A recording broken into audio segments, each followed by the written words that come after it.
everybody. Hi. Welcome to Tuesday Night Knit Chat Cafe. My name's Noelle, and this is my friend Kelly. And we are coming to you from a very chilly very cold Ontario, Canada. Although, you know, I've been reading through a lot of the comments, and we're not the only place that's cold. No, we're in a deep freeze. We don't have that much snow. There's a little bit, but we don't have that much. But there's people from Florida and South Carolina and Texas all talking about the snow they have. Yeah, we don't have much snow, but boy, we have the cold. We have the cold. Definitely have the cold. It's so cold. I didn't even go out today. I was out yesterday. I did go out today. I was out yesterday, and yesterday was cold enough. And I said, I'm not going back out today. That's it. I stayed in. And we were both talking, excuse me, about, excuse me, how dry it is. Yes. And the static electricity that we have. Because I was saying to Noelle, your hair is straight. And she said, yeah, it's staticky. And the same. Yesterday, I washed my hair. I was out for dinner with friends, took off my coat, and my hair just went straight up. It was terrible. I'm pinning it up today. Around, and I'm trying to touch wood before I touch anything. I know. So I'm not getting shocked. I'm doing the elbow. I do the elbow. I'm like, I walk up to door handles and everything, and I'm like tapping with my elbow. I don't know why. It seems like less of a shock when I take it to the elbow than it does to the hand. It hurts when you get, especially. It hurts. I know on my hand. I know. I don't like that at all. So anyway, welcome everybody. If you're having nice weather where you are, that's great for you. And I wish I were where you were, because man, it's cold here. It is cold. We're knitters. We can handle this. I know. We have things for this. We work. Our craft is to work towards this weather, but yet when it's here, we're complaining about it. I don't understand. I don't know. Well, that's what, when I went out today, I definitely had on a sweater. I had on hand knit socks. I had on my hand knit hat. I had on my double layer hand knit gloves. Yeah. All the knits. Really, honestly, if you're dressed for it, the only place that was really cold was my face. Yes. And my feet. My feet are going to take a while before they don't hurt in the cold. But anyway. Well, I can't get gloves and mittens on this hand. So let me tell you, I can cover this hand up, but this one's getting mighty chilly. It stays in a pocket most of the time. So yeah. And this cold weather is supposed to stay with us for a few days. So anyway, as you said, we are a knitting podcast. We are not a weather channel. No, we are not. We're not. But it's just funny. That's what everybody was talking about in the chat before things got started, was just where they were from and what the temperature was. And, you know, I think a lot of people have a lot lower temperatures than expected for this time of year. So. Yes, absolutely. And and I was thinking, you know, it was 2020 when you and I were in New York for Vogue Knitting Live, and there was a little bit of a snowstorm in New York, and they were quite shocked at that. That wasn't an unusual amount of snow for us. We were kind of used to that, but it was pretty cold. And I know that we didn't stay in the Marriott. We stayed in another hotel away from there, which was an amazing hotel. And I did not miss the chaos of the Marriott at all. But we walked there, and it was about a 15-minute walk. And I remember it being quite chilly. So I kind of saw a few. You're right, Karen. I could put a sock on my hand. You're right. That's a great idea. I may do that. Yeah, you got enough scarves. You could wrap it up too. Mm-hmm. But anyways, I saw some of the posts. I really did not have any FOMO at all about being at Vogue Knitting Live. I didn't either. So I didn't either. But we did have a good time when we were there. Well, you didn't. You were sick. So anyway, I'm pretty sure that's the first time I've ever been to a yarn festival where I didn't buy any yarn at the yarn festival. Maybe it might very well be. Yes, but I don't. But I'm not tempted that I wanted to go back. And it just, I don't know, that year, and that was before the pandemic, obviously before the pandemic started, and it was just so crowded, just so crowded. It just was like being on the floor looking at the stuff was not an enjoyable experience at that time. So. Yeah. Judy says there is no bad weather, only bad clothing. And I think in the means of unprepared clothing. So you're not wrong. Although Christina says it is 71 degrees right now in Southern California. So we'll just think about that and try to ignore what's going on outside of our house. However, it is super warm and cozy here in the Knit Chat Cafe. That's right. Always warm here. The weather's never bad in the Knit Chat Cafe. There's always a seat for everybody. And in my house, there's always good tea or water. Anyway, it's great. So welcome. We're so happy that you're joining us here tonight. If you have been around with us for a while, you know what to expect. And if you're brand new, an extra welcome. And I hope you have a great time. And do be aware that it's a live stream. And if you have access to a mobile device that is showing you the chat on the right side of the screen, please join in the chat. It's a very friendly group.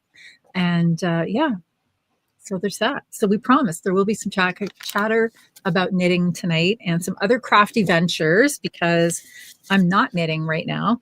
So I'm doing some other things. But anyway, we will get in. Let's just get into it. Okay. Enough Okay. preamble. Well, we'll start with questions. There were only a few questions, at least only a few questions that I had from last week. One of the things that we talked about last week, we had gotten into a talk about moths. So there were a few comments. It seems like depending on where you are, depends on how prevalent the moth situation is. And we had talked a lot about, well, I had talked about how my stash, and I think you keep a lot of yours in plastic bag. And someone said in a really humid climate, you can't really do that because if the moisture gets into the bags. Yes. So, but then there was another comment about someone that wraps their woolen projects, clothing, and their woolen stash and wraps it in cotton because apparently moths don't like cotton. I did not know that. I didn't know that either. I thought that would be something that they would like because it's a nice natural fiber for them to feast on. So I'm surprised. But I think it's the animal fibers that they like. Okay. Whereas the cotton is a plant fiber. I didn't know it. I can't say for sure, but I'd have to do some more research on that. But that was something I certainly did not know. So we hope that nobody has to deal with moth problems. And, so far, I think both of us have been relatively lucky. And I've been totally lucky. I haven't had any instances of it. So yeah. But okay. So did you have any questions? I did. Was that it? You only had the one? No, I have a couple more. Okay. I'll do one more right now. Someone had asked about books for weaving. I have a couple of weaving books that I think are excellent books. The first one I ever got was this one here, and it's called The Weaver's Idea Book. So it is by Jane Patrick, and this goes like right from very beginning. It's got lots of ideas of different patterns in it, but it actually goes through plain weave. It shows you how to use pickup sticks. It shows you how to do like a warp for a double heddle. It shows you how to do, I can't pronounce it, scorbard, that looks like carpet almost. Okay. But I would definitely recommend that book. And then this is a new book that I haven't really done a whole lot out of yet, but this is Rigid Heddle Weaving, the Basics and Beyond. So this takes you into even more detailed things that you can do just simply with a rigid heddle loom. So this one is by Deborah Jarchow, and I will list those two books in the show notes so that you can access them. Both of these, I believe, I got at Little Red Mitten. Okay. I'm not sure where. I'm pretty sure I've seen the idea book. I'm pretty sure I've seen it in Chapters, but I'm sure if you looked it up with the names, you can find someplace close to you where they would be available. And Debbie said she just downloaded that book as well. So it is in a downloadable access as well. So that's great. Okay. The Little Red Mitten is actually doing a weaving class again. I saw that come through in my feed. And I had said that I'm contemplating jumping down that rabbit hole. But with the situation the way it is right now, this may not be the best time. I haven't looked at the dates of when the weaving class is, and also because of the weather at this time of year, you could have some tricky times getting to I could have tricky times getting to the mitten. So I'm not really sure about that, but I'm going to look into it a little bit more. I don't think at this point I desire to own a loom at this point, but I think I have an interest to actually get a feel for what goes on with the weaving. Like I know this much about it, and that's come from what I've talked to you about or what I've seen with Sarah.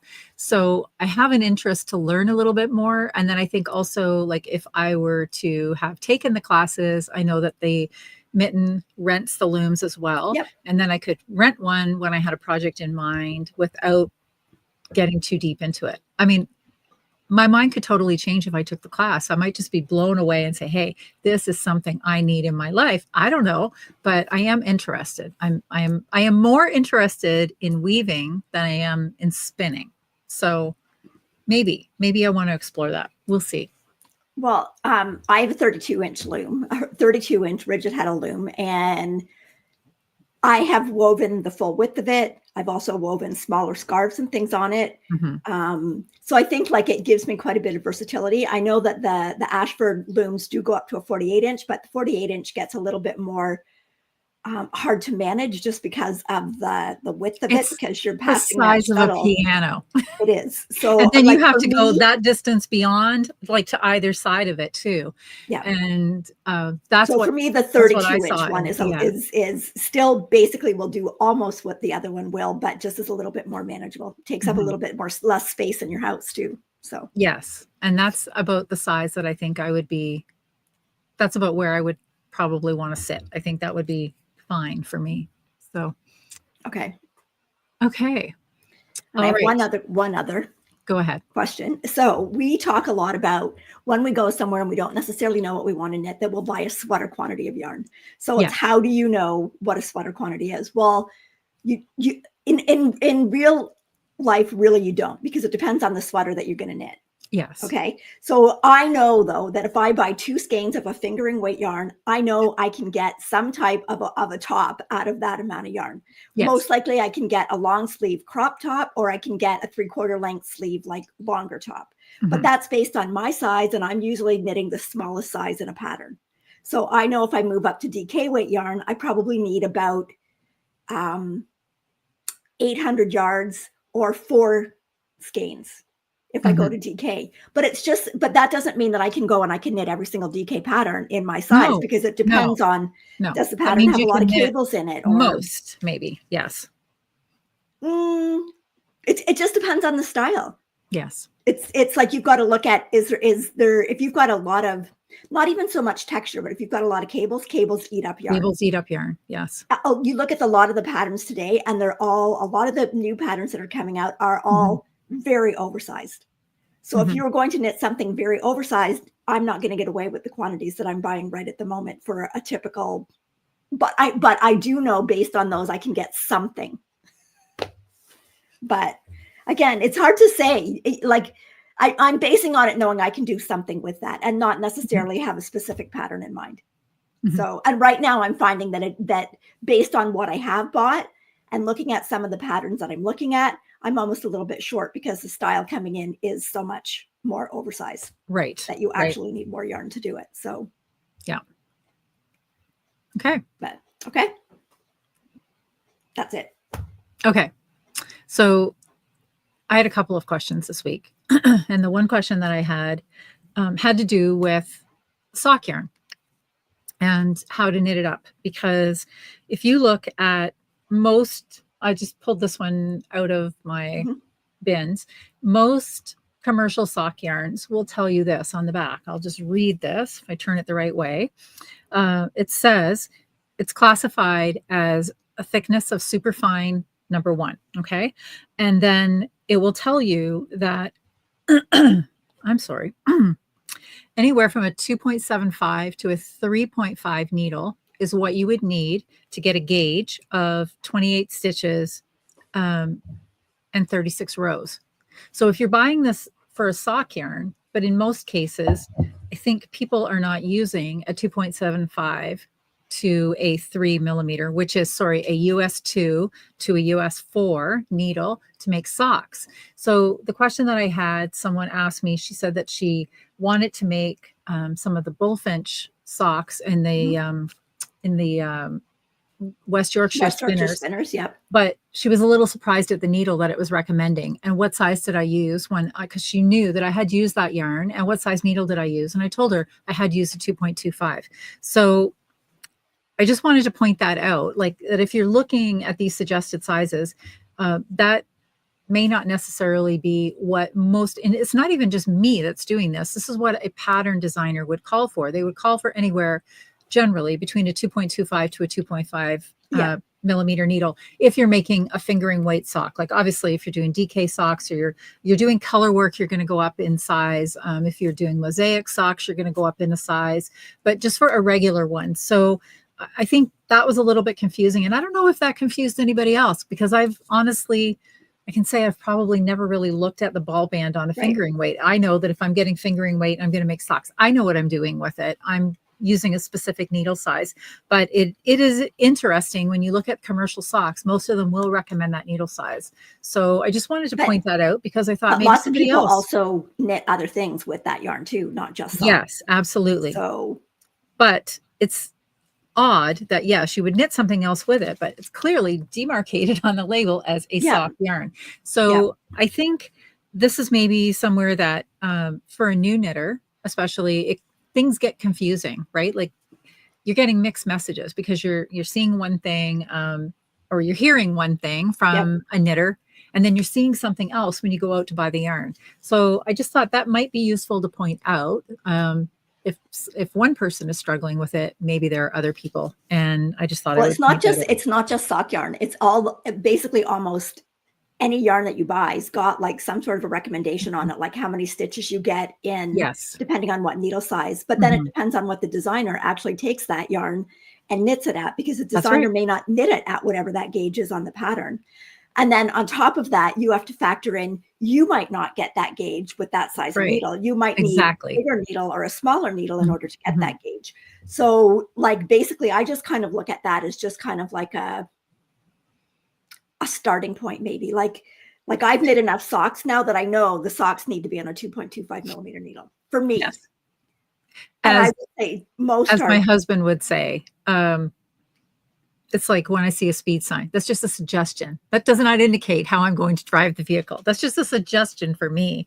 But I do try to keep it under the speed limit. But anyway, so yeah, there's a lot of things to consider. And I guess maybe the point of all of this is what I'm saying is that I can see how maybe a newer knitter or somebody that wants to learn could be frustrated by it. And maybe sometimes when we hear people talk about it's like, oh no, I don't knit socks. I tried them once and I didn't like it. Maybe that was one of the contributing factors. Maybe they were sort of led astray by the ball band. I think there's a lot of things out there. So it isn't just like such a straightforward craft. Like we take it for granted. It's one of these things because we have been sort of longtime knitters, but we always have to remember that there's lots of people that are just starting out. So don't ever be shy about asking a question, not just to us, but I mean, if you're out and you're knitting with a group, don't sit back and think that your question is not worthy of being asked. Well, ask the question and you're going to get people that will answer it for you. Like, to be fair about the ball bands, when we started knitting, the ball bands didn't have any of that information on it. Well, true enough. Yeah, so enough. You didn't even know how many yards or yarn you had. No, but that's because you bought a pattern book for that yarn, and it was this sweater, and you used this yarn, and that's all you knew. There weren't indie dyers, there weren't, none of that, unless you were growing the sheep and spinning it in your backyard. There's very little information on the ball yarn. Yes, on the ball yarn when back 20 years ago. So yes, yeah. So okay, so there was that, and then the other question I had it kind of ties into that. Somebody asked, what if they wanted to put their stash into Ravelry? And this is something else I guess I really didn't think about this question, but how it could be confusing and lead somebody to think, I'm just pulling my hair out. I'm not going to do it. So she has some yarn that she would consider to be one weight, but when she puts it into Ravelry says it's a different weight. And then when she looks it up on a different site, they may say it's a different weight. And we have for instances, I have fiber. I'm sorry. Going up my nose. And it's going to make me sneeze. We have some examples that we can give you that we know about. One of them, was Patagonia, which I thought Ravelry used to classify this as a DK, and Noelle and I have long time said this is like a sport or a heavier sport, but definitely a sport.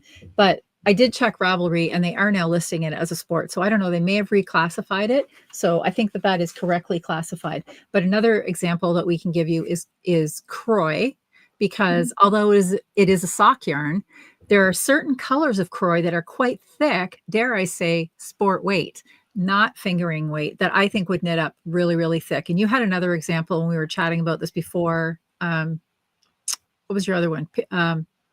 Sanda's Garn. Oh yeah, one of the Sanda's Garn Peer Gynt, like they a lot of patterns it's knit at 18 to 20 stitches, but they list it as a DK, and yet it's only got, I think, 100 yards in it, I believe. To me, it works up more like a worsted weight.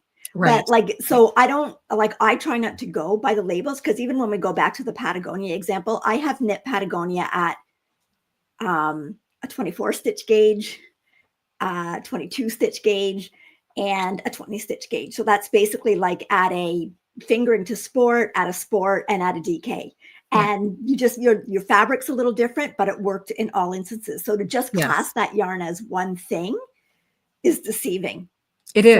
So there's just one more tricky thing that we wanted to maybe bring attention to is, so my general rule of thumb is whatever Ravelry tells me it is, that's what it goes into my stash as. I don't try to contradict them at that point. No. And I wait until I'm ready to decide what it is that I'm going to do with it. Because as Noelle said, depending on the pattern, we may know that this may work for something that is a sport weight. It may also work for something that is a DK weight. And that just comes with cringe, doing the swatch, finding, and again, finding the fabric that you like for that project, and then assigning the yarn to it. So don't get too hung up on the title of what Ravelry is telling you a yarn is. Just get it in there, and then you'll be able to decide what you want to do with it or make with it later. Yeah, I think where a lot of the difference comes when you can use a yarn sort of as different weights is if it's a woolen spun yarn, because a woolen spun yarn, you can knit it tighter and it will just compact more, but you can also knit it looser and it kind of fluffs up and that air fills in a lot of the holes. So consequently, it can be worked at different gauges depending on how you want your finished garment to be. So I know the first time that I knit socks with Roots and Rain, and when I was looking at that skein of yarn, I'm thinking, no way, no how is this going to become, and it was called a sock yarn. I thought there's no way, no how I'm going to knit this as a sock.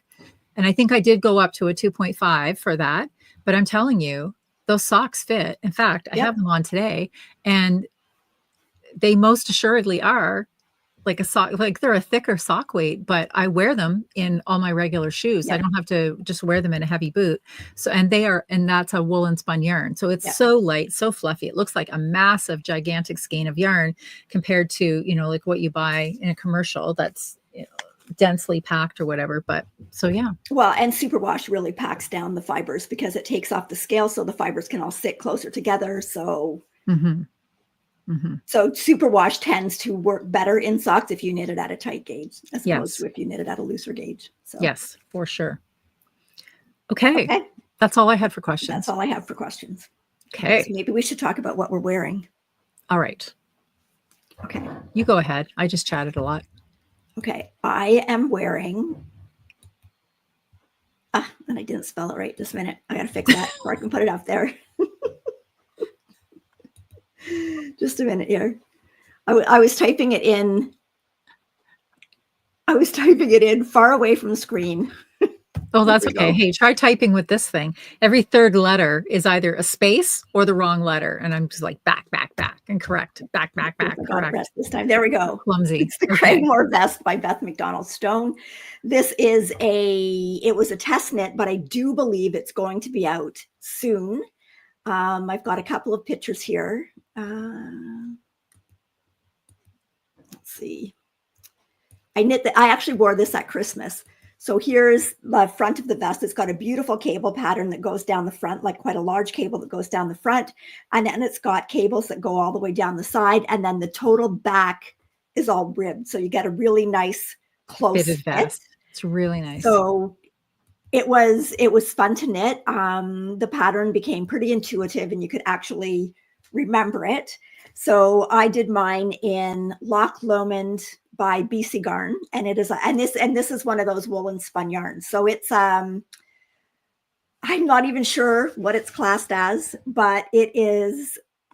I'll look it up. You chat. Okay. It's 150 meters in 50 grams. So that would be 300 meters in 100 grams, 164 yards. So this took 141 grams total. So not even 350-gram skeins to do the vest. And like I said, it is a Sorry, woolen BC sponge, so Garn, it fills in. which BC yarn? Garn Loch Lomond. Loch Lomond. Okay. Yep. So I'm not sure what they class it as, but it worked perfect for the gauge, and you end up with a nice, light but warm finished vest. They call it a DK. Okay. And yet, like when you're talking 300 yards, 300 meters, that's a lot. 300 meters and 100 grams is a lot for a DK. But that's where you get into the woolen spuns and you'll get more yardage. Yes. Because normally I would say it would take me two full 100-gram skeins to do a DK weight vest based on what I've done in the past, like my Riptide slip over, the Friday slip over by Petite Knit, whereas this one took 141 grams and the vest is basically the same size, right? Like as far as length and width. So okay, so I will let you know when this comes out. I know it's going to be out soon. I really like the way it looks with the denim. I really like it with the denim. It looks. I don't really wear reds good. that much, but I actually really like this. This is called. It's a really good red. Color number 11, and it's called Fire Red. Yeah, it's a good red. Really good red. Or red. Yeah, I do like. I'm knitting more reds, less pinks, more reds. I know. I don't even know who you are. You're not in pink anymore, hardly ever. Yeah. Okay, so I am wearing the Stripes sweater by Andrea Mowry, and I've got a banner, and I have some pictures. Okay, I made this before we went to Rhinebeck this year and finished it, of course, at Rhinebeck, because that's how I roll. Nothing ever gets finished ahead of time. And I actually made a dress to match it as well. So it's a linen blend dress based on the hinterland. And then I added a front skirt placket, and I chose different colored buttons to coordinate with the stripes of this. And I love this yarn. This was this was an absolute impulse purchase. This is a new yarn that was at the Little Red Mitten on the first night that we went to Flock together back in September. And I just fell in love with this. And I was asking Jillian, what can we make with this? And she came up with this idea, and I completely jumped in on that. So she was very kind. She skeined up 6 skeins of yarn for me. So this is called Alpaca Mist by Estelle Yarns. And it, strangely enough, this is an interesting sweater to be wearing tonight when we're talking about gauge and everything else. Yeah. This is a worsted weight alpaca. It certainly doesn't look like what I would call a worsted weight yarn. However, I knit this up to 18 stitches on a 4mm needle. That was the fabric I liked. So the sweater calls for 21.5 stitches gauge. So probably a DK. However, I wanted to use this yarn, and this was a gauge I was happy with. So I had to do the sweater math and adjust and go down in sizes. So I went down to a size 1 to get this fit, or the fit that you saw in those pictures. And like these skeins, they're only 50-gram skeins. I used hardly anything. Like this was the one that I used the most of, because I did all of the ribbing in that color. And then plus I redid the ribbing because I didn't like my bind off, and I couldn't unpick the yarn, because that is the one thing. I gave it a 4 out of 5 stars, and only for that reason. I loved working with it. I love the finished garment, but it is unpickable, in my opinion, after it's bound off. So I ended up cutting off the ribbing and redoing the ribbing. And so that's how I ended up using more. But I used anywhere from, well, actually, I've got it right here. I can tell you. So I still haven't worked with that yarn yet. It's so good. Why can't I find it? Okay. So yeah, the color that I use the most, the teal, when I say I use the most, I use 28 grams of it. Everything else was between 13 and 18 grams. So very efficient. I used 6 colors to make this sweater. And as you did see, it's a crop sweater. I saw somebody ask me about the neckline. There's a couple of necklines for this sweater. Okay. There was a double neckline. That's not what I wanted for this sweater. So I cast on, but I started that again twice too, because this is, it's a very soft yarn. So it's not like super structured. And I didn't want the neckband to be really stretched out or as open, because I knew that with that dress, the straps on the dress come sort of up pretty high, and I didn't want the sweater gaping over that. So I think for a size 1, it said to cast on 120 stitches. I actually cast on 100 stitches. I did the 2x2 rib, and then I increased in that last row, and then I went right into the sweater as per the rest of the pattern. Excuse me. I think the only other adjustments I actually made to the sweater was the bind off. So the reason I had to do the bind off twice is because I didn't want the bind off to flare. So I just did a regular bind off. Excuse me. I might have to turn my humidifier on down here. It seems really dry. So I did just a straight bind off, but then I found, okay, it just wasn't enough give. And when the rest of the sweater, when I blocked it out, it kind of hung funny over the bind off. And I'm like, I can't abide. I can't live like this. I don't like it. So I cut it off, and then I went in and I had found a method, and I think it may have been Patty Lyons that talked about this. It may have been somebody else, so don't quote me, but it was the surprisingly stretchy bind off, which I don't normally care for because of the flare. But what I did was I only did the method for the bind off every other stitch. So I would do that method for one stitch, and then the next stitch I would just do a regular bind off. Yeah. So I got only no flare, but I got a nice stretchy bind off for the hem, because this yarn, once you bind it, like, it has lots of give in the fabric of a stockinette, but once I got into the rib and I did a straight bind off, there was zero give, and it just wasn't sitting on me the right way. Does it have short row shaping in the upper back? I think so. I made it. Okay. Again, it was in September, so that's a bit ago. I'm pretty sure it did, just a little bit, not too much. I don't know. Yeah, I can't really. Can you tell? Like, is it longer? It doesn't look like it. Like the stripes all look the same width all the way around. If there was a little bit longer, it's hard to say. I feel like there was. The pink row looks a little longer to me. So there may have been a little bit of short row, but whether or not you choose to do that, that's entirely up to you. So anyway, long story short, it looks good. I love the sweater. I really like the sweater. So, it was Laura Nelkin. Thank you, Julia. I knew somebody would save me. Thank you, Julia, because Julia was there. She was there for the awful morning. I think I spent, I want to say, like 20 minutes, and I think I had 10 stitches or 12 stitches unpicked. It was horrible. Well, horrible. Plus it's a dark color. It wasn't just of course, it's a dark the color that you're trying to unpick. And yes. But other than that, I love this sweater. I absolutely love it. And I would recommend to do a sweater in this. So I have so much left over. I was thinking, some hats or something to go with it. And then what are the colorways, Sandy? I still have it pulled up. I can read them off of Ravelry, or you're welcome to go into my Ravelry and pick them out. So the teal is number 14 teal. And in order of the way I'm wearing them, it's 13 olive is the green, 18 amethyst is the burgundy, 20 lilac is the pink, 12 cinnamon is the orange, and number 3 brindle is that taupey color. Yeah. So yeah.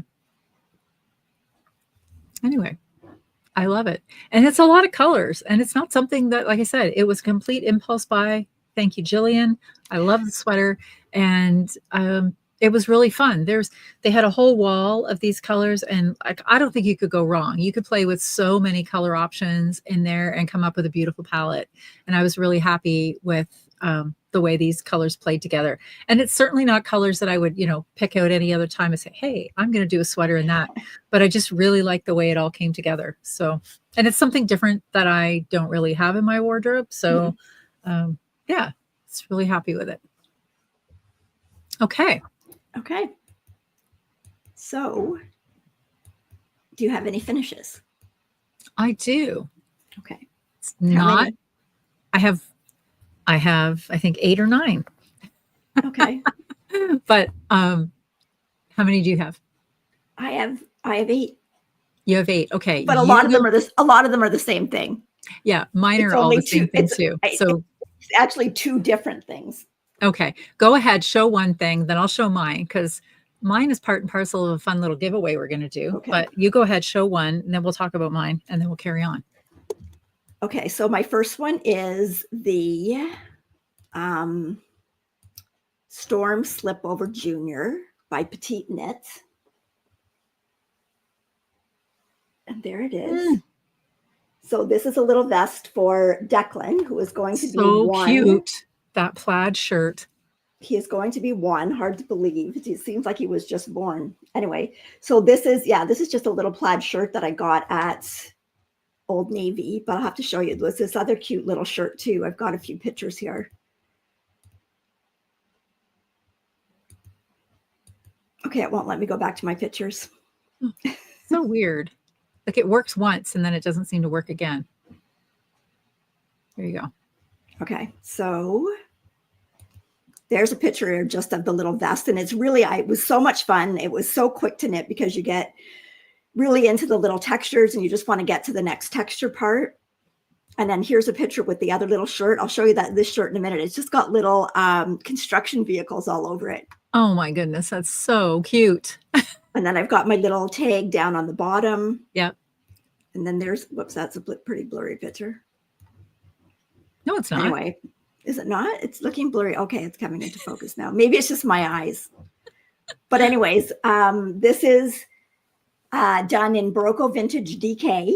This is the color Chana Doll. It took 105 grams, so 5 grams into. But I was working from the remainder of one skein and into the next, so I didn't know that till the end. But if you were just working with one skein, I think you could adjust somewhere where you could get away with one skein. Now, the pattern is actually, again, here's where we go. It's gauged for a DK weight, but yet the tension is 20 stitches. To me, 20 stitches is more like a worsted weight. Mm-hmm. This is the Barocco Vintage DK, which I don't like at a 20 stitch. I like at a 22 stitch. So I did it at my 22 stitch gauge, but I went up to a size 3-4 to get a size 1-2. So yes, because I like the gauge like this. There's still enough flow and I didn't want it to be too loose. So it was really, really fun to knit. Like I want to do the Storm sweater for me. Actually, it's got a lot of these textured patterns in it, and it's just the texture is so fun to knit because you just do it for so long and then you're moving on to something. Then you're done and you're on to something else. I know, I love that kind of a pattern. And then the back just comes up a little bit higher, so you actually start with the back, you cast on or pick up for the shoulders, join at the neck, and then when you get down so much it's knit in the round from the underarms down, and then you pick up and do your armbands and your neckband. So the only adjustment I would have done is I believe that she calls for a tubular, and I didn't do the tubular, but I did the bind off that you do. That I looked it up last week, and I did link the tutorial in last week's show notes. It is by the Knitting Doctor, and it is the alternating cable cast on and bind off. So it shows you how to do both. So all of my edges, the neck edge, this edge, and this edge are all done using that particular bind off. It's nice. It's a really nice finish. So, and there's the other little shirt, which I just can't resist because it's so cute. And it's just got little so diggers and stuff all over it. And it looks really cute with those are back hose. With that color. So that's my first finish. It's so cute. It was so much fun to knit. Like, I just might do another one. Maybe Oliver needs one. Absolutely. Okay. So my finish is some sewing. So I still can't knit, but I have good news. So I'll give a quick little update on the hand. I'm doing my physiotherapy now. That's going really well. I am noticing improvements every day on the hand. And today I even spent 2 1-hour blocks with the brace off and doing things with my hand, not knitting things. I'm nowhere near knitting yet, but I'm exercising the hand all the time, taking the brace off, doing the exercises, and going to my physio. So I am seeing improvement. So I am now seeing there's a tiny little glow. It's at the end of that deep tunnel, and I'm hoping that I'm working towards it. This brace is much better. I can actually do a lot more things with my hand, although I still can't do anything that requires a thumb because finger and thumb do not touch by a long shot. So that's kind of annoying because I find myself trying to do that. And of course it won't work that way. So, but anyway, there is definite progress. So I'm not a patient person.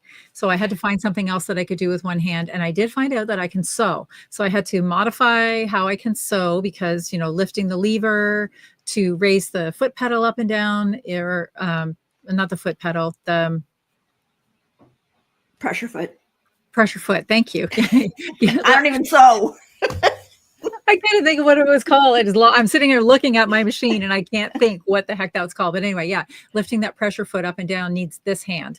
And so it's really tricky. So I'm maneuvering a finger in there. And of course, still using scissors to trim like small snips. So I found some good small snips that I can get in there and work with.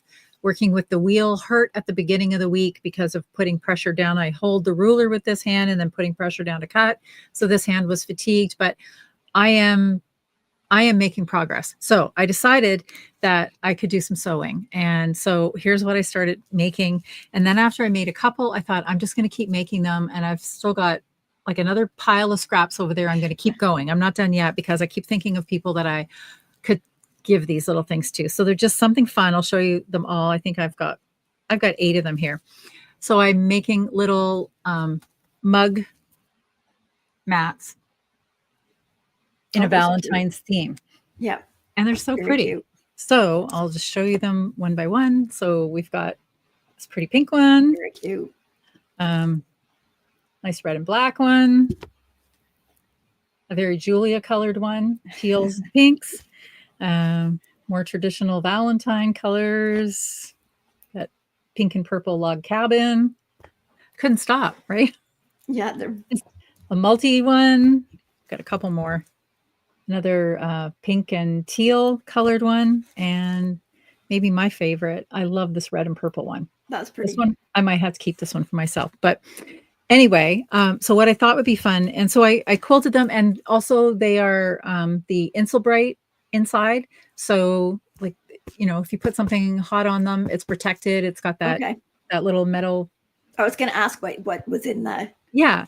So yeah, it's so can you sew through that, or do you sew around that, or what? No, you sew right through it. It's designed for that, like for making hot pads or oven mitts and things like that. And I've used it before, and then of course I just added one of my little tangled stitch tags to it. But I'm having so much fun again, and now I'm thinking, okay, this is way more fun than doing puzzles. This is more fun than drawing. This is more fun than struggling with a crochet hook. So I've actually been having some fun down here this week in between my physio appointments and doing a little bit of sewing. So what I thought would be in honor of Valentine's Day coming up soon, and the reason I want to get them done is because there will be some mailing time. I thought we could do a little draw tonight, and I will send a couple out in the mail. And then if you leave some comments this week after the show, we will do a draw before next week, and I'll send a couple more out based on that. So I will pull the little tool up. We're all used to seeing this. So if you think you might want one of these sitting beside you, I don't know when you're crafting. I mean, they're cute. They're a little heart, but it doesn't just have to be Valentine's Day. You could leave them out all year long, but I thought it's like a nice little way to cozy up your workspace. And yeah. So if you think that you might like one of these, if you want to type in #Valentine, we'll let this roll for a little bit of time. And then we'll go in and we'll do a couple of draws tonight and see if I can pop a couple of these out in the mail to you. And just, from me to you, something a little fun that I worked on. And I still, like I said, I still have so many scraps sitting over there. So many colors, other things I can play with. I have a little bit more Insulbright left. So I can make a little bit more, but I just thought they were a really nice little thing. Yeah. Okay. So we can let that roll. Okay. Hashtag Valentine while Noelle is showing her next thing. Okay. Okay. So I'm thanking Sheila for this. Oh dear. Because Sheila made that adorable sock garland, advent garland that I keep thinking about it all the time. So I thought, well, I went in and I looked, and there's a bunch of tiny sock patterns. So one that I found that I liked is Tiny Tree Socks by Summer Lee, which is a free pattern. Here's a picture of some of hers. So like she tells you the basic pattern. She tells you how to do stripes. She tells you how to do it. It actually has got a heel flap and a gusset in it, or she has an instruction in it that shows you how to do an afterthought heel if you want to do an afterthought heel. They take about 4 to 5 grams of yarn each. So I just thought, with leftover sock yarn, I'm going to start. I have to make 120 because I have to do 5 of them. So I thought, but they hardly take any time, but they're just so cute. Oh my gosh. So this is a Timber Yarns. This was all the marls. So I did do that, but I did in the heel flap and gusset. I put in a little bit of the gray marl for the heel flap and gusset. This is another Timber Yarns ones that's just color blocked with the gold. So this one I basically just knit the yarn the way it came off the little leftover skein. And then I have another one that's in the Timber Yarns with the gold and the gray marl. And then this one where I did both a contrasting heel and a contrasting toe. Very cute. And it's got the different colors in it. And then this is in the... I was going to say, when is the West Yorkshire Spinner Socks coming West out? Yorkshire there we Spinners. go. This is Fairy Lights. Yes. So what I did in this one is I started it so that I would have, it would go the green, like the color, the green, the color, and then we'd end up with a toe in the green. And then this little heel flap and gusset was done with a contrasting yarn. And then this one was done with contrasting for both the top of the sock and the bottom. So they hardly take any yarn. Right. And then this last one that I've got done so far, this one's really cute. This one's done with a Rose Hill Yarns. It was I was going to say, I know exactly. Rose Hill Yarns. Yes. And then this the contrasting the heel and the toe. I didn't want to look through my whole sock pile, so I wanted to see what I had close. So this is a little ball of leftover sock yarn, and I just pulled off. That's the mani-pedi, isn't it? Yes, it is. Yeah. So I just pulled off one stripe, and one stripe was enough to do both the heel and the toe in this contrasting yarn. So it matched it perfectly. So like if you look in your little contrasting things like this, like I've got tons of yarn left there for heels, toes, and cuffs. Yeah. And what size needles are you using for those? I'm using 2.25 millimeter needles. Yeah. So I figured I'm going to do, like it's so easy to do like one a day. So I'm going to get them done. Then Ross's job is going to be to put them on like the little clothesline with all the little clothes pegs. And I want all the little clothes pegs, I want him to paint on the number. So the does number Ross won't just be on love the it when sock. you include him in your crafting? I'm sure he does. I say, Ross, you have 11 months. I told him already. I said, you have 11 months. Well, then it's from both of us. That's right. So, and then on all the little pins, he's just going to put like, the 1 to 24. And I thought they're the perfect size to put a couple little Hershey Kisses in. Yeah, they are. They're super cute. Very cute. And it's fun. I'm going to do some where I'm actually going to do the little lice stitch on it, and some that are just like a 2-color stripe. And it's a great way to use that little bits of leftover sock yarn. Like some of that yarn, like Ross would have said, throw this out. There's 3 or 4 socks for heels and toes in there. Okay. So now you're making me feel like maybe I do want to do it. Maybe someday when I can knit again. So, because there's the 2 that I put together. There's at least another 2 pairs of socks. Yeah. I think that's that Sunday. I think it's called like Sunday afternoon or Sunday with friends or something. Yeah. Yeah. Yeah. That was when we used to do knit chat on Sunday, and we got Sunday afternoon socks. Sunday afternoon socks. Yes. Okay. But look, they're just so, like, would you put them all together? They are adorable. They're just so cute. They are adorable. And how long does each sock take you? Someone is asking. I'd say an hour or less. An hour or less. Okay.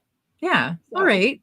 That's fun. They're more fiddly because you're turning all the time, right? Because they're just, I can tell you how many stitches. They're just 24 stitches.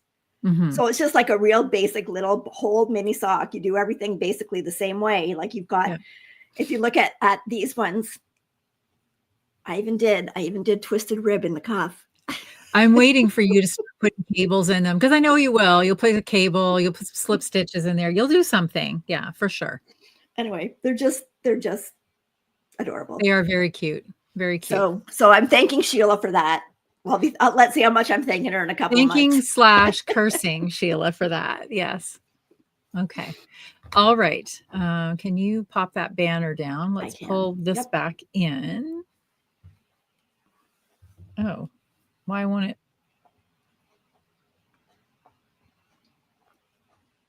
It says it's still there. It's not there. Okay. Uh-oh. Can you add it back in? There we go. I did. Okay. I don't know why it wasn't showing that way for me. Okay. Oh, Becky says one podcaster does 25 for her child. She puts a little piece of candy in each day. Yeah. Well, after Miles' little ransacking of his advent calendar this year, I don't know if he'll be lucky enough to ever get a little adventy thing again. Kendall was not happy, but anyway. Okay. So we've got over 200 entries. So we'll give you just a few seconds more if you're interested in a little Valentine mug rug. Somebody was asking if I had greens for Shamrock Day. That would be fun too. It'd be a little trickier to make maybe, but they're not the easiest thing to flip in, especially with challenged finger.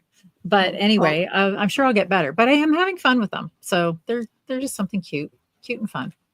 Okay, let's, I'm going to go in there and give the thing a go. We got 240 entries, 43, still climbing. Okay, we're going to do a second draw after this. So keep entering if you miss this one. Okay.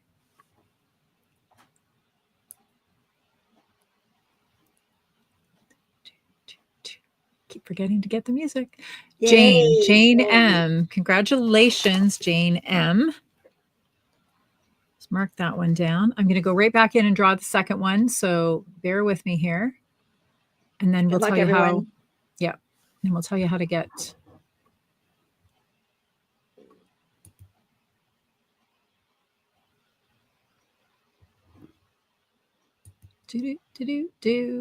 So handmade by Debbie. So handmade. You could make your own little mug rug.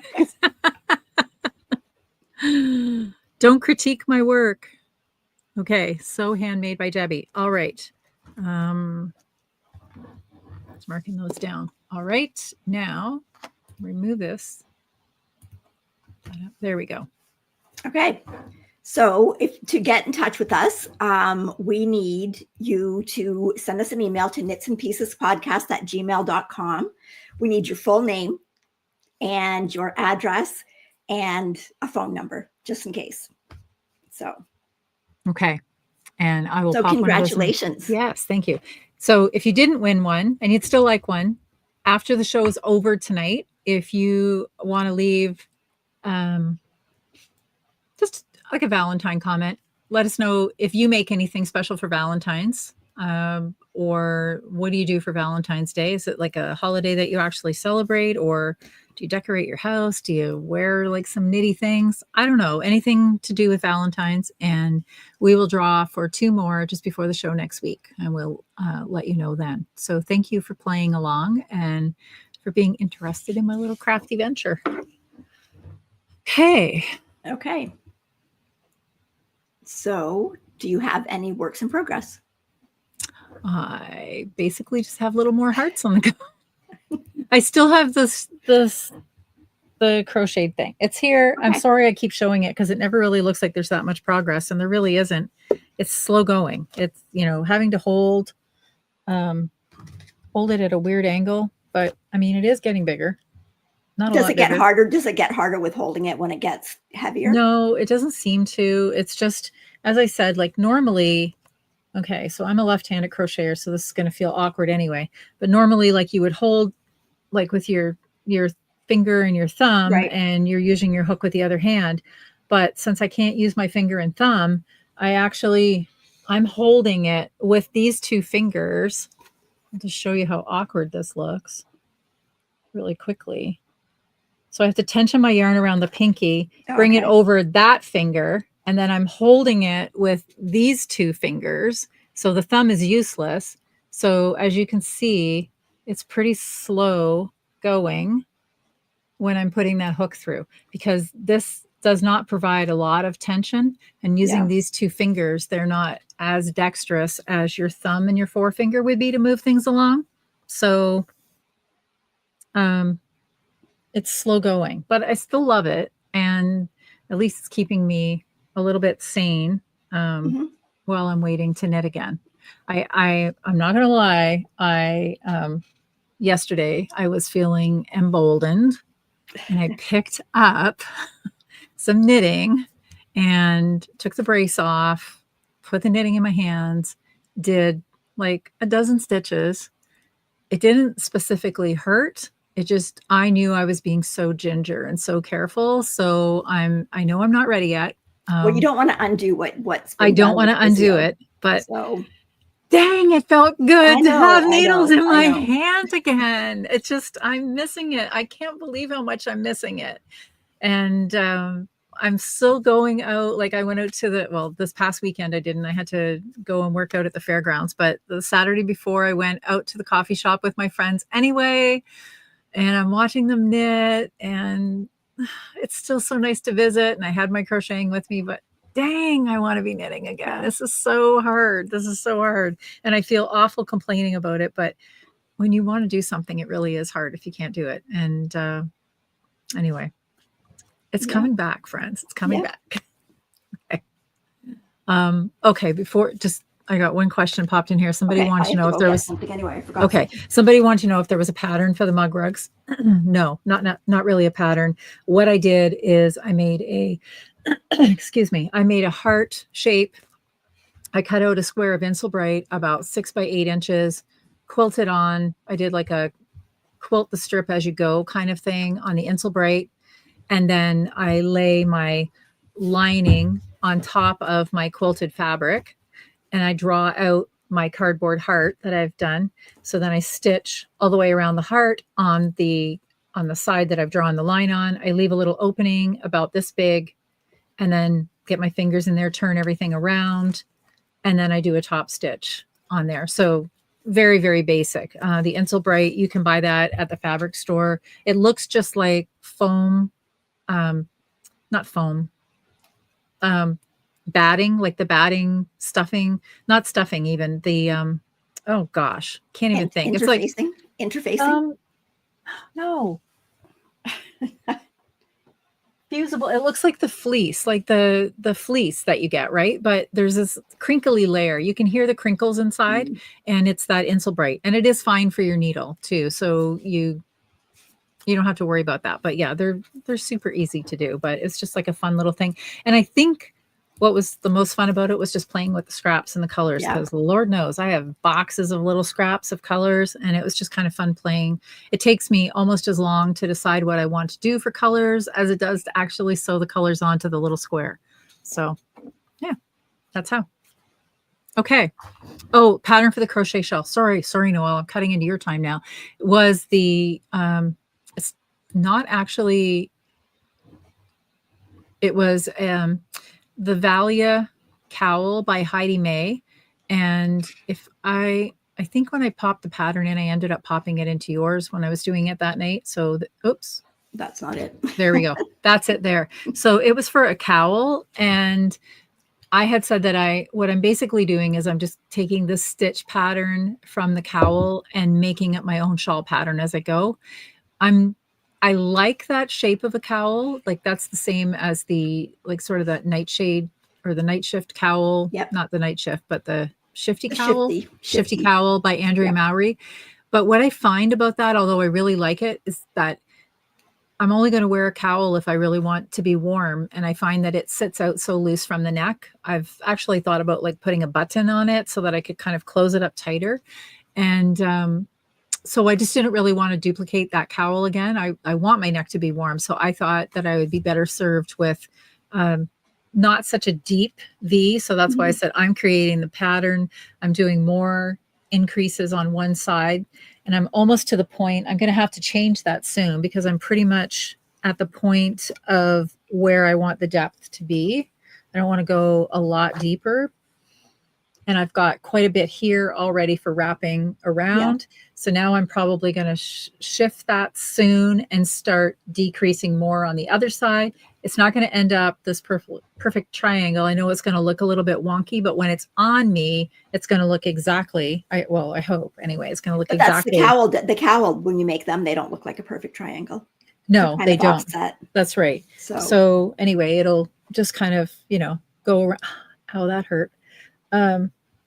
Yeah. So it'll cozy around my neck like that. And then I can sort of tuck it into a coat and it'll go a little bit longer because I want the ties to kind of hang down. So that's sort of where I was going with that. So it's her pattern or her stitch pattern. And I really like the stitch pattern. I think it's, and I did it on the bias so that I would specifically get this look. So, okay. Okay. So I have a couple of things that I worked on this week. So the first one is the Albert de Montserrat by Kuo Coffee. So this is Christmas socks for 2025. So I have finished one. So it's got pattern all over the sock. It goes down into a heel flap and gusset that's done with slipping 2 stitches, which I've not ever done before, but it looks kind of neat because it continues the pattern down. I like it and then the toes just plain. And then I've got the second sock is to the point where I'm at the ready to do the heel flap and gusset. So very good. On track. And it's gotten to the point I memorized the pattern, so I don't have to look at the pattern anymore. So that's always a bonus. And now it's also faster because once I do the heel flap and gusset, the pattern is only on the front of the sock and not on the foot of the sock. So, and these are done in West Yorkshire spinners. This is the 4-ply signature sock yarn. This color is called Nutmeg. And again, it's a great yarn for showing off the stitches. Yeah, in a pattern. Really good. So, yeah. So this pattern's. I'm doing it without a cable needle, so it's still not something I probably wouldn't take it to the coffee shop to knit. No. And speaking of that, I haven't worked on the other ones for the coffee shop because I didn't go to the coffee shop and I said I would keep them specifically for that, and I didn't knit them. So. Okay, and then I'm also working on my calm down cardigan, which I always call my stay calm. Stay calm. And that is by Lily Kate France. And I do have a picture. So it's just a little bit oversized, but mine's not going to be super oversized. It's just got 3 buttons down, but it does have a big button band that goes all the way around that is double knit. So I know that's going to be I'm sure that's going to be the challenge of it. I am doing mine in Dye Gilpin. This yarn right here, Dye Gilpin Lalin DK. And this is another one. It's a DK, but there is 175 meters in this, or 190 yards. So 190 yards is 380 meters. No, that would be 380 meters in 100 grams. This is just 50 grams. So if you looked at just that yardage, you would not think that would be classed as a DK weight yarn. No. But it's knitting. I'm knitting it to a 22 stitch gauge, and I really like the fabric that I'm getting with it. So it's just a lot of red right now. I'm actually at the point where I'm ready to start the rib for the body.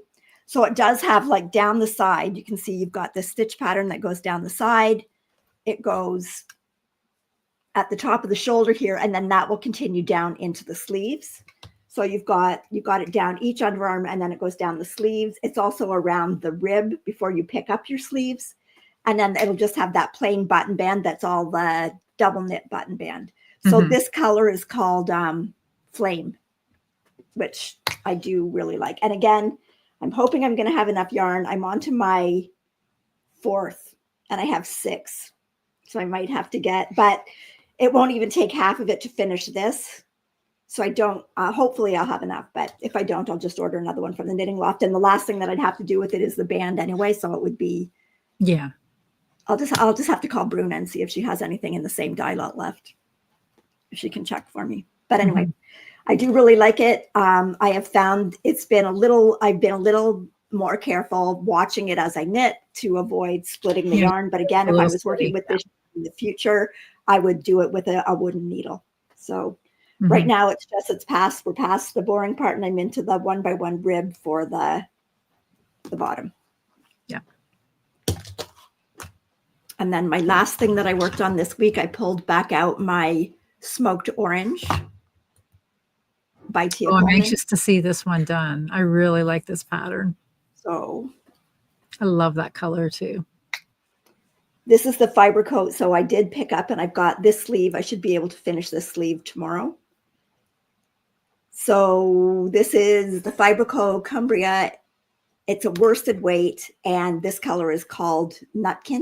This was yarn that we picked up when we were in Chicago at Wool & Co. I didn't write down the makeup of the yarn, but I do have a ball band right here. Here's the Fiberco Cumbria, and it is a worsted weight. They class it as a worsted weight. It's 216 meters or 236 yards.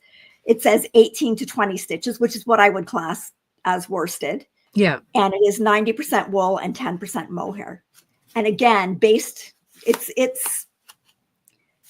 doesn't say whether it's woolen spun or worsted spun. It does have a loft, or it does have like a little bit of a halo, but that could be the mohair, And the right? mohair, yeah. That mohair in it. But yeah, I'm really enjoying knitting with the yarn. I really like how the sleeve goes on there. I did block this out a bit. As you can see, when you get down here, before you block it out, the cables are all kind of pulling it in. But it just from steaming a little bit, it really did block out. It looks great. So I hope to get farther on that this week, because I really want to cast on something new, but I really want to finish those first. So that is all I worked on this week. Okay. So there's a comment in here from Phyllis. Funny, you should ask this, Phyllis. She said that I could use the same technique on the mug pads to make larger squares and to make a quilt. Yeah, funny you should say that, Phyllis, because I think 3 years ago, I started a quilt for my husband, a flannel pieced quilt. And I think I need 36 squares for the size that I was making. I think I have about 12 or 13 of them done. Maybe I'll show you a couple of those squares next week too. Maybe I would even drag them out. It's funny. I was thinking about that this week. I thought, well, if I'm out and I'm sewing and, maybe I should pull out that quilt and do a little bit of work on that. But I will tell you that the last flannel quilt I made took me 23 years to finish. So I started it when my daughter was, I think, 7 and finished it when she was 30 or 31. But it looked great. And it was in a lovely tote box, so everything was perfectly fine. And every time I'm out there, I see that quilt on repeat. Like, she loves it. Yeah, even though it's made with little children's flannel motifs, but she loves it, and the whole family loves it. And as soon as it comes out of the dryer, everybody is like running to grab it. That's the one that they want to have. So I thought, I'll make one for my husband, like something similar that he could use, because he likes to cozy up when he's watching TV or something in the evening. And yeah, all that pile of squares is just sitting over there. So maybe I'll show you a couple of squares next week. Maybe you could work on it this week. That's what I said. Maybe I'll work on it, and then I could use it as a whip for next week. Yeah, for sure. So, oh dear. Okay, we should maybe talk about the knit-alongs that we have going. Yeah, let me get those. Maybe. Yep. Okay, this size sock doesn't count for the knit-along. But if you made them all, if you make 24, yes, you make 24, we would definitely permit that. I was looking too at the knit-alongs today. There's already 56 objects in there finished for the Self Not Selfish Knitter Make-Along, and what did I see? 200 pairs, I think, already in for the socks. So yeah, lots of inspiration in there. Okay, so we have our year-long sock make-along. So this is just every time you finish a pair of socks, you put them in the finished object thread. If you want to talk about them or see what people are knitting, you can post in the chatter thread. So at the end of every month, we pull 2 prizes. One is a pattern prize generously donated by Natalie, who is Natalie_remembrances. And she's a good friend of ours. And the other prize is a sock yarn prize. And at the end of the year, we always go back. And every time we draw, we go back to the beginning of the year. So the more socks you get in there and the sooner you get them in there, the more chances they have to win something. And then again, we'll have something at the end of the year for kind of like a grand prize that will go in, and we'll pull just one from the start of the year. So. And then the other one that we started in January runs until March 31st is our not selfish, knitter make-along. And it doesn't have to be knitting. I just called it that for the sake of naming it. It could be crocheting, it could be weaving, could be anything that you do. Yep. And this is time for you to do something for yourself. Or we said, if knitting for somebody else brings you great joy, that's okay too. So, okay, you would not believe those little socks are bringing me so much joy. Yeah, you say that now because you're 5 socks in or 6 socks in. I said, wait till you're like, how many did you say you're making? I've got 7 done. I only have 113 to go. Yeah, okay. Let's just see if they're still bringing you joy when you're on sock 99, okay? Let's just be fair. But you can make them all different. They're fun. Yes. Any project will do for the Not Selfish Knitter Make-Along. It has to be a 50-gram minimum, though, and no whips allowed. It has to be something that you started January 1st or later. But you do have until March 31st to do that. So, okay. Okay. I'm so slow with a mouse. Sorry. There we go. So slow. Okay. Did you get anything this week? I did not. I did not. Oh, I did.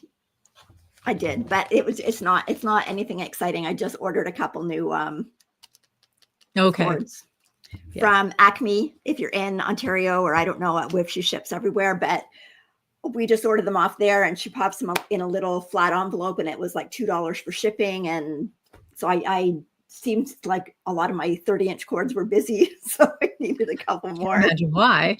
Well, and you know what? I had one of the. It was a Trigu one, but it was on the silver one that swiveled. I did not like it, and it actually ended up breaking. But I did not like it. I like just these plain fixed. Really? Yeah. I mean, I tried it and I didn't. I found it was the join was, and maybe it was just that particular one, but I found the join wasn't as good. And then in the end, that the wire actually pulled out of it. So I had to get a new one. So I ordered 2. And one's already busy, so I only have one blank one. So that's all I got. So How about you? No? Nothing? Nope, nothing. I'm thinking, did I? No, I didn't. I didn't order anything anyway. So I think I didn't get anything. I went to the people in here saying they had similar experience with the swivel one. Okay.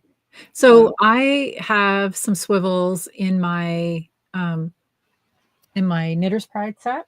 Yep. Here. I don't notice a great difference in it. I have them in my Knitter Pride set too, and they're fine. I don't even notice when I have one or the other on. I didn't even notice. Yeah, exactly. I guess that's where I was headed. I don't notice if it's swiveling or not. Yeah. Me, I never had an issue with it not swiveling. So. Well, I don't either. And I think I just bought the one because it was on sale, but that's probably why it was on sale. Anyway, but it was the join to start with it wasn't even the swiveling of it. It was just the join was not nearly as nice as what they are on the regular cords. So yeah, I think Sarah Sarah said that she didn't find the join to be as good. She said her mom bought the set and she didn't find it to be as good. So I don't know, maybe they're just not as popular. Julia says she didn't find it was her favorite either. Lisa didn't like them. Okay. How do you know till you try them, right? We have a question here. How do we find the Ravelry group? So I'm wondering, can I share that page or not? I've got my Ravelry opened. Hold on a moment. Let me see. You might have to close the one. Yeah, that's what I'm thinking. I might. Yeah, Tracy said the mohair kept catching on the join. I just found everything kept catching on it. It seemed like I'd get to that point and I was trying to push the stitches over that every single time. And that it's not good for your yarn to do that to it either. So. Okay. Are you seeing the Ravelry now? Yep. Okay. So if you go to up here, is this showing up when I'm doing this? it's not going to show if I point my finger, but can you see the pointer moving up here in the top Yep. right side? Yep. Okay, there's this little, I don't know, it's like a little discussion bubble with a curly Q in it. If you click on there, I have it, these are where all of the groups are, and I have them categorized, but I've obviously saved ours under our favorites. And the group name is called Knits and Pieces. You can click on that. So you can search us under Knits and Pieces, and then this group will come up. And then once you're in here, you can join the group. Right here, it says leave the group, but if you aren't a member, it will say join the group. And then you can join the group. And then down here, we have our Makealongs running. So you can see here, we're 200 pairs exactly for the finished socks, and the Not Selfish Makealong finished objects. There are 56 items in there. So I was in here looking today. This is the type of thing that you'll see. So, and these are like finished objects only, no chatter, but we do have chatter threads for our Makealongs as well. So if you want to talk about the things that are going on, like the, here's the chatter thread. People are in here talking about what they're doing, or maybe having questions or showing their progress pictures along the way. So feel free to get in there and chat too. It's a pretty chatty group. So, okay. So that's how to find us in Ravelry. Okay. So that's it, I think, for this week. We're actually ending on time this week. We're on time. I have to go knit another little sock before I go to bed. Yes. Okay. And then don't forget, after the show is over, if you're interested in possibly getting a little mug rug from me, you can just leave a little Valentine's comment below the show, and we will do a draw before next week's show. Okay. I think that's okay. So we hope that you're staying warm. If you're somewhere warm, we hope you're staying cool. We hope you have your knitting with you, and have an amazing week. And we will see you next week. Thanks for joining us. Happy knitting.